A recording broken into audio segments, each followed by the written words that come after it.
All right. Good afternoon, everybody. Good afternoon. Thanks for coming up here real quick. I want to talk to you guys about our most recent shop that we received. So I'll pass out the shop and we'll go over it by department. And unfortunately, this shop wasn't a great shop. It was a definite opportunity. Overall, we got a 37%. Who can tell me what our goal for customer service shops is? 90%. 90, right? So lots of opportunity. But I know that we have the right team in place of department managers to get this fixed. So I'll pass out the shop, we'll go over it by department, and we'll come up with some plans to make sure that we never have a 37% shop again. Sound good? Sounds good. All right. Thank you. Thank you.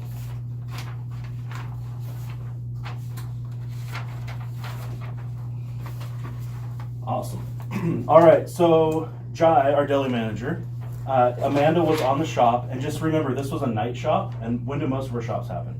Typically in the morning. In the morning or in the daytime, right? So although this was a huge opportunity, I think we can learn a lot because most of our customers shop when? In the evening. In the afternoon and In the the evenings, afternoon. right? So this is a good picture of what's really happening after most of us go home for the day. So Jai, over in your deli, Amanda was the employee. She got a yes on helpfulness and thanking the customer, but unfortunately she missed the greet, a sample, and professional image. So for everybody, what is a greet in our company? What constitutes a good greet? Eye contact with a smile. Eye contact with a smile, absolutely. And that's the most important thing, right? Because it's the first thing, how you open the interaction with the customer. So when you miss the greet, how easy is it to get everything else right? It's not easy. Not very, right? Because No. you don't even start the conversation. You done already messed up. Yeah, exactly. You've created an opportunity already. Perfect. All right, so a little opportunity in the deli. Connor, over in produce, John was the employee who showed up on this shop. He got a yes for professional image, which is name tag, so it's very important because that's been an opportunity for us. But he missed the greet, the sample, and helpfulness. So over in produce, when would it be appropriate to sample to a customer? Whenever they ask a question, that's our best way to answer it. We can describe a banana till we're blue in the face, but it's not actually going to let the customer know what it tastes like. So, right. If they ask about it, they try it. Absolutely. And what does it do when we sample? When customers eat something, normally what do? They want to buy it. They want to buy it, which pushes our sales and drives our hours up, right? Okay, awesome. Floral, Kathy was the employee and she was 100%. Nice job. Only department in the store did 100%, so nicely done.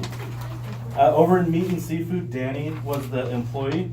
He sampled, he was helpful, and he thanked, but he missed the greet. So I know in meat and seafood, oftentimes there's only one person working, and there's lots of customers. So what's a good way we can train Danny to make sure he greets everybody that may be at the counter?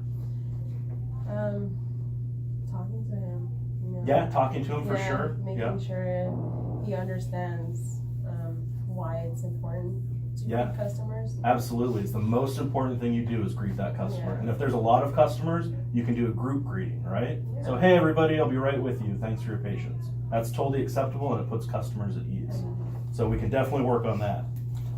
In the front end, Jeff was the checker and Sally was the courtesy clerk. So Jeff greeted and he was speedy, which is great, but he wasn't accurate and he didn't thank. Right? A little bit of opportunity there.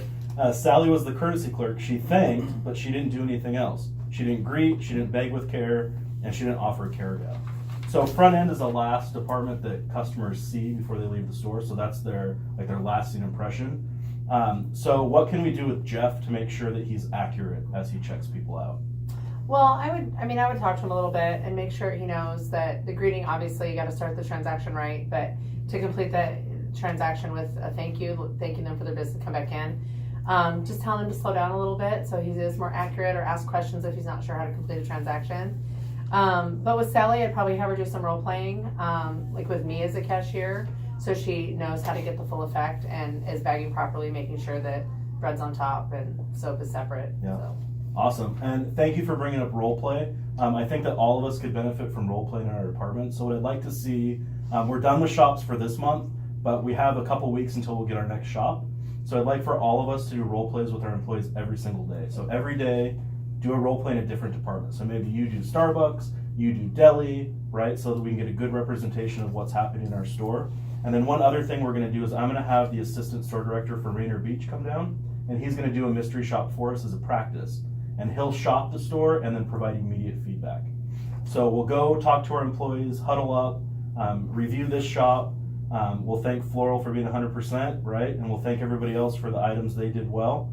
And we'll coach on the opportunities. And I know next month we'll have a great shop. So thank you all for your time. I appreciate it. And I'm looking forward to some great results. Awesome. Thank you. We'll make it Thank you. happen.